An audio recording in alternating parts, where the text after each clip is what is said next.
Hello, my name is Justin Bright, and welcome to Kerbal Space Program version 1.2.2, apparently. That just came out just an hour or so ago, and in which I am attempting to make Kerbals a multiplanetary species.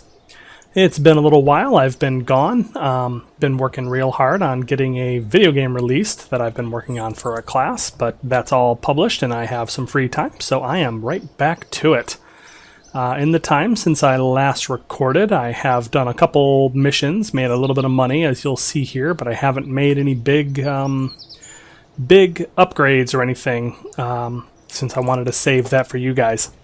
So the big thing that I wanted to do is let's poke around and see what's left to get upgraded. I think the big one, let's get our tracking station to level 3. And the big one, our research and development to level 3. So we are just about finished with all of our upgrades. Hey, while we're at it, we have 5 million, so let's also get the VAB up to max level. Pretty cool. And just get that to level 2 for now. We don't need that at level 3. We're not going to use it anyways. So lots of nice infrastructure upgrades. I've been doing some kind of goofy contracts, smashing things into the moon, smashing things into the Minmus, you know, as you do, to make some money, make some funds to keep things moving. Alright, so moving on with our program, we are sending out some intrepid Kerbals out to Minmus to start our base. And it's about time, right? So you see here we have a fairly standard, if heavy, launcher. Kickbacks and mainsails all day, as you do. We have here, this is kind of a funky transfer stage that we're going to be sending our people out, because when I tested this, I discovered that Kerbals get homesick pretty quickly, actually.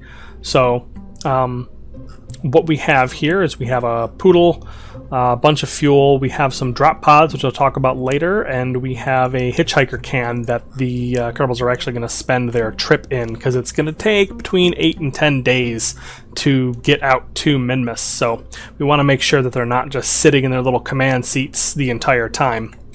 Moving up a little bit further, we have our actual lander, which is going to do some landing and jumping around on Minmus, getting some science, and also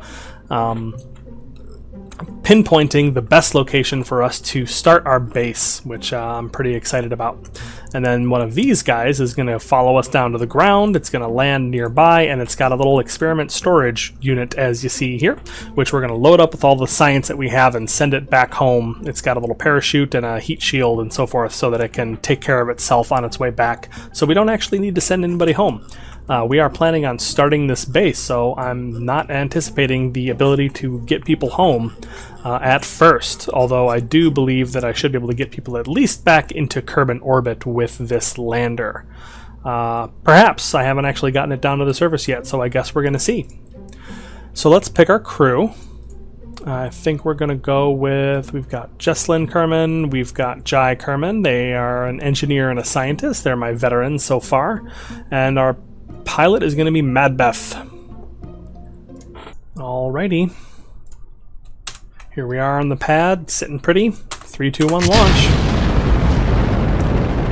So, as I mentioned before, we have the 1.2.2 release of Kerbal Space Program has been... Sorry, I'm just chuckling because I'm seeing all 3 of our lovely ladies here are looking very concerned about this flight. Anyways, 1.2.2 is out as of a couple hours ago, and I guess it just has some bug fixes, so hopefully that shouldn't interfere too much with anything that we have installed and any of our mods. I think the patch notes even mentioned pretty explicitly that this should not be something that breaks mods. So, so far, so good. I haven't noticed any issues. Cutting out a little bit of lag there, closer to the ground. Whoa! Are we okay? Alright, we're okay. Yeah, so, normally when I'm separating things, I make sure that I'm pointed exactly prograde, because a lot of times things just kind of slide straight down along your stack rather than actually kick off with any degree of force, regardless of what you put in the tweakable for the ejection force on those things. at least in my experience. Maybe I'm just not doing it right. But I've found that it's very hard to get them to actually kick off to any appreciable degree unless you start sticking separatrons or things on there. So it's normally not an issue if you keep yourself exactly aligned with prograde so that they slide straight down. But if you did like I did and forget that, then they can very easily get kicked directly back into your stack and can possibly break it depending on how big of a thing you're decoupling.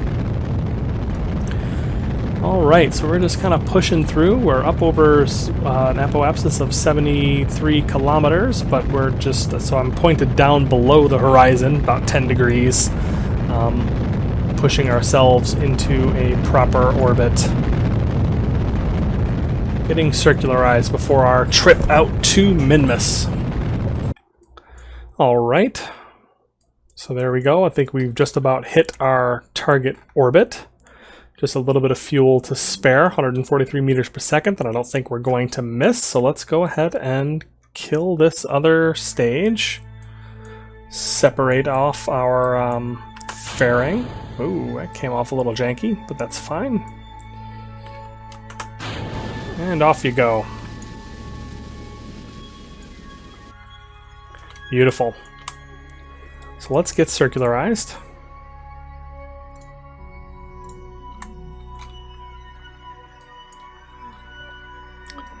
Let's see, where is Minmus? That's Celestial Bodies, Minmus. I love having this little rendezvous window here. I've kind of tweaked Kerbal Engineer to give me just what I need in some places that are a little bit less obtrusive than they have been in previous episodes. So I did that a couple episodes back, but I recently updated, so I feel like it was worth mentioning. Oops, that's a little weird. Alright, so let's see. Am I missing it? Yeah, I am, just a little bit. Alright, that looks pretty good. Sorta. You know, it'd probably be easier if I didn't always try to get this in one go, even if it's off of the plane. See how high that is?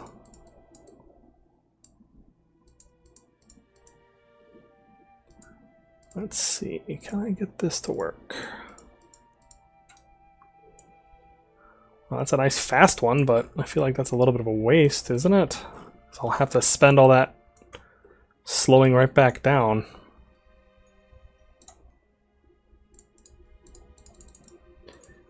Well, maybe it's not that big of a deal. And it gets us there sooner, which is nice. My Kerbals would be less homesick that way. As it turns out, that's a pretty big problem. You've got to deal with habitation in addition to just life support with these mods.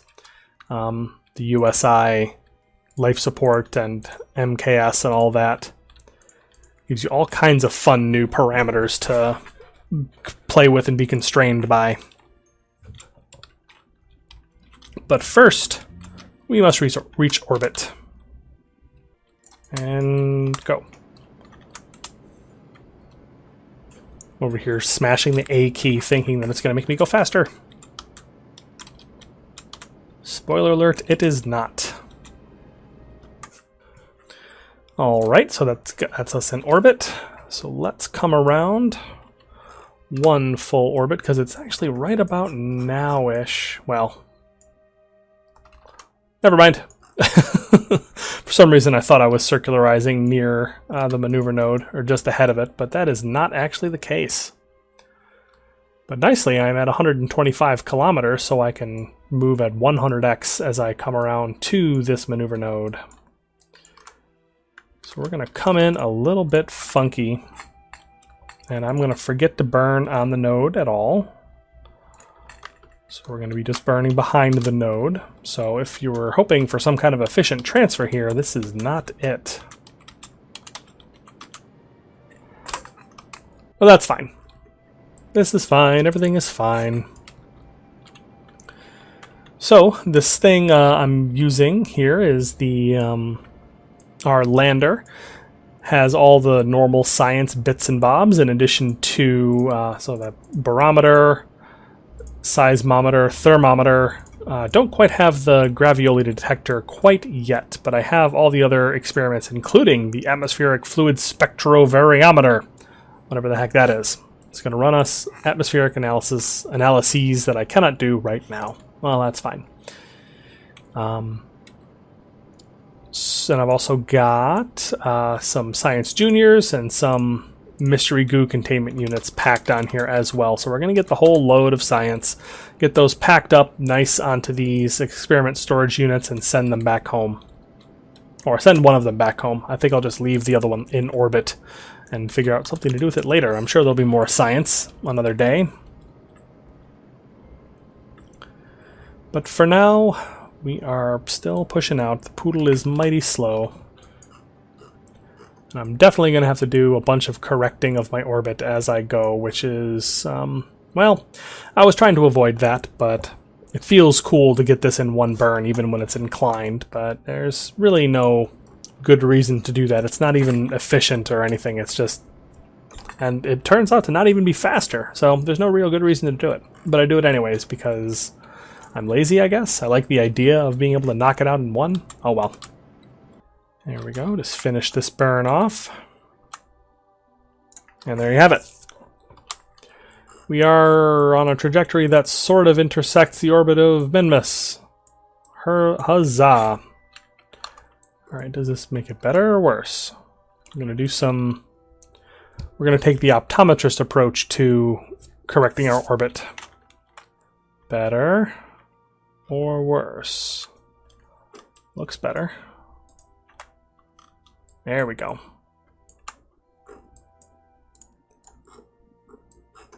Oops. Easy now. Here we are. Slow it on down a bit. There we go. That should be easy enough to correct.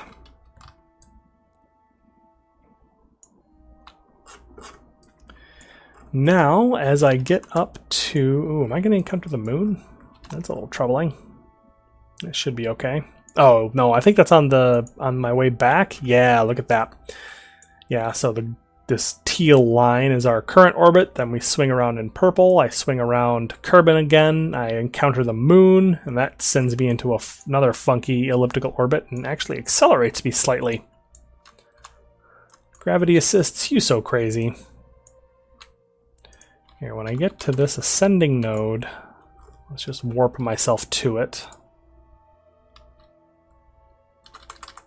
Yeah, close enough. Now we are going to correct our orbit a bit, because I'd like to get in a bit closer and spend a little bit less fuel doing it. So the further out you are, the more impact your correction burns are going to have for the same amount of fuel. So as you can see, I'm spending practically nothing. Like, you can't even really see my orbit changing. I'm barely using any fuel at all, and my orbit is moving fairly significantly. There we are. So that's kind of that's going to be a retrograde orbit compared to everything else that I have, but that's not... Well, actually that is important now that I think about it, because I do have intentions of keeping some of these other satellites in near orbit so that I can use them later. And by other satellites, I mean these two little drop probes for science. I think I'm just going to decouple them in orbit and then just kind of leave them there and land my transfer stage directly onto Minmus. I think I'm just going to use this to save some fuel in my actual hopper and crash this whole thing. Alright, how we doing? See, that's much better. They have 223 days of habitation and home sickness, so I'm sincerely hoping that once I get them out, they'll be able to... I perhaps did not think this through. I may want to actually send up some of the base building kit now while we are on the way still, and then leave them in orbit so that the so that they don't become homesick and become tourists, because that would spell doom for this particular expedition. So I think we are going to do that. So let's plan for this encounter. We are going to bring it in, and then once this encounters Minmus, we have a nice trajectory near to the body so that we can kill our velocity and capture an orbit. I think that should be fine. I built some extra fuel just in case I had to do something weird, and it looks like I'm going to. And I have a couple other big pieces of infrastructure that I can start hurling in the direction of Minmus. Alright, and here we have our a lot of our base modules that we're going to be sending up. 3, 2, 1, launch. This is a collection of the Duna modules for MKS, which we will be using to set up the core of our base. They contain a lot of the very basic functionality that is used in these modules, or in Colony. So I figured the best way to do that is to send it up on a single sky crane and then drop each one off individually, which may be a terrible idea, but I'm also planning on sending a crane that can pick up and move these things around and get them adjusted into just the right place. So we're going to see how this goes, but first we've got to get this thing up into orbit.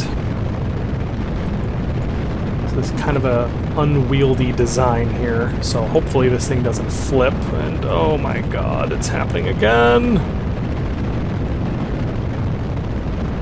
Come on! Pull it back! Oh!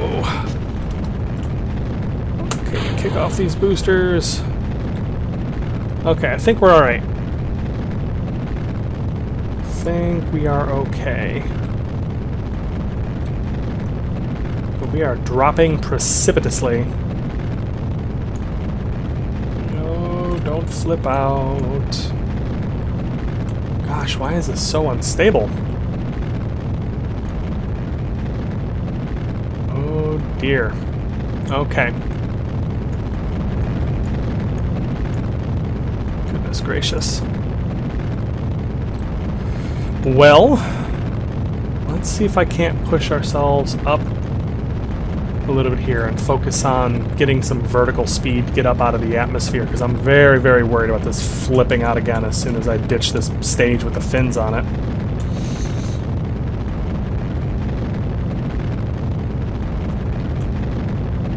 Alright. Here we go. Let's point ourselves prograde in the hopes that that will... Ooh.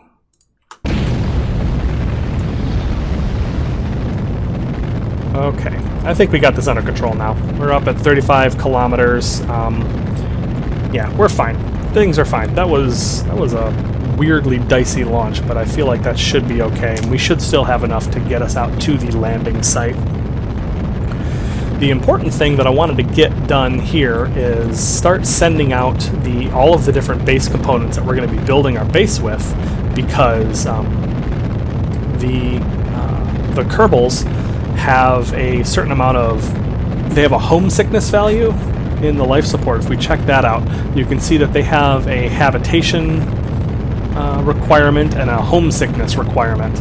And I'm not 100% sure exactly how those work, but I do know that the habitation requirement involves their immediate comfort. So room for exercise, room to spread out, basically just not being cooped up inside of a pod command seat for weeks at a time. And then homesickness is a longer value that is based on, I believe, certain colony supplies that you can make in kind of the end game of the colonization effort, if you want to call it that.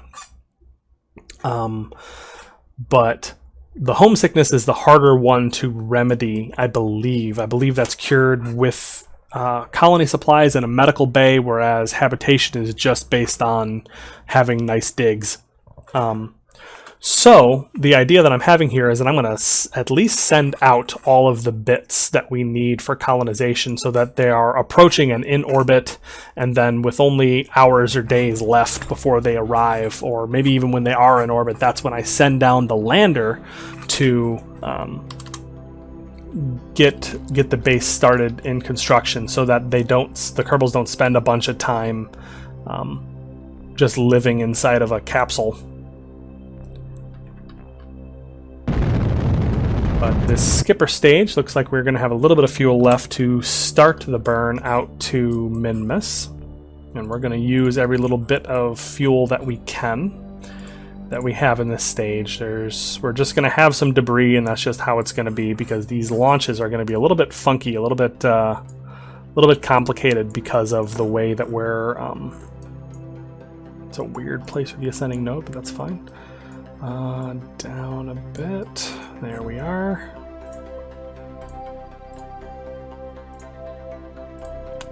Do. Okay.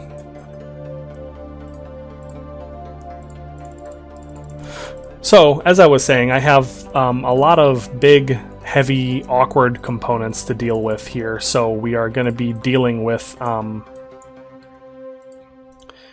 some kind of funky launches here at first, until the lander gets there and I can start getting some science and get the next tier of rocketry and so forth, because we just recently upgraded our vehicle assembly building, huzzah, and the R&D center and so forth. So we have the capability to start getting into the final tech nodes and so forth. But first we actually need the science to do so. And I haven't gotten anything exciting to send up to the KSS lately. Yeah, so as I mentioned, I have 2 more big things that need to get sent up. So I have here the actual core base modules, which needed to be landed separately. They're a bit heavy and they're a bit bulky to stuff inside of a container. Because my next thing that I would like to launch is, in fact, a gigantic container, like a 5-meter monster container with Honey Badger VTOL engines on it. Oops, keep going. I just need to make sure that I'm extending the solar, extending these engines, because I'm going to do these in a minute. Beautiful.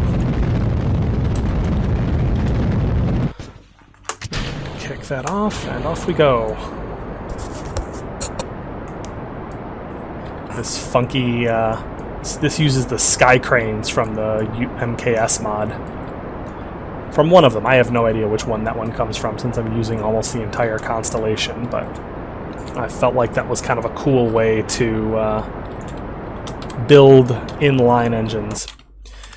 We're just about there. Yeah, so my next launch, I have a big box of colony supplies that's full of things packaged for Kerbal Attachment System.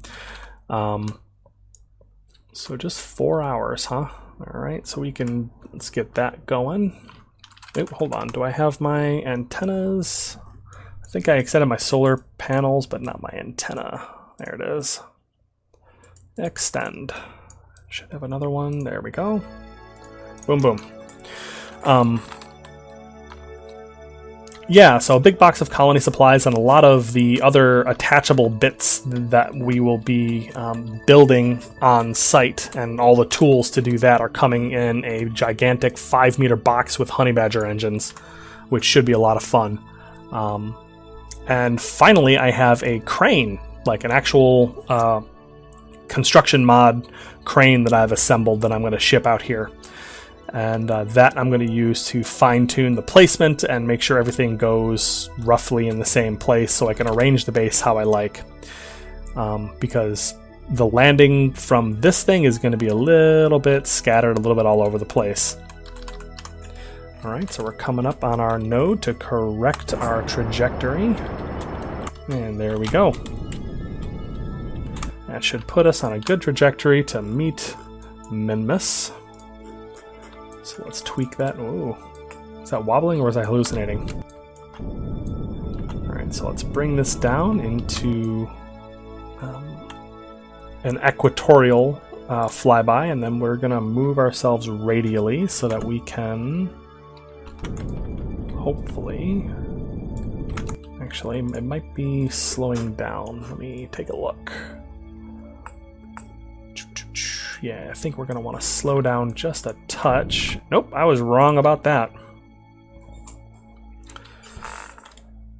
Let's flip around and go a little bit faster so I can... There we go. I'm just wanting to move this periapsis in a little bit closer because the further out you are from a body, the easier it is to adjust your orbit relative to it. So this is a very easy orbit change here using very little fuel compared to if I was doing this inside the sphere of influence of the body. And there we go. Beautiful. So that's coming out.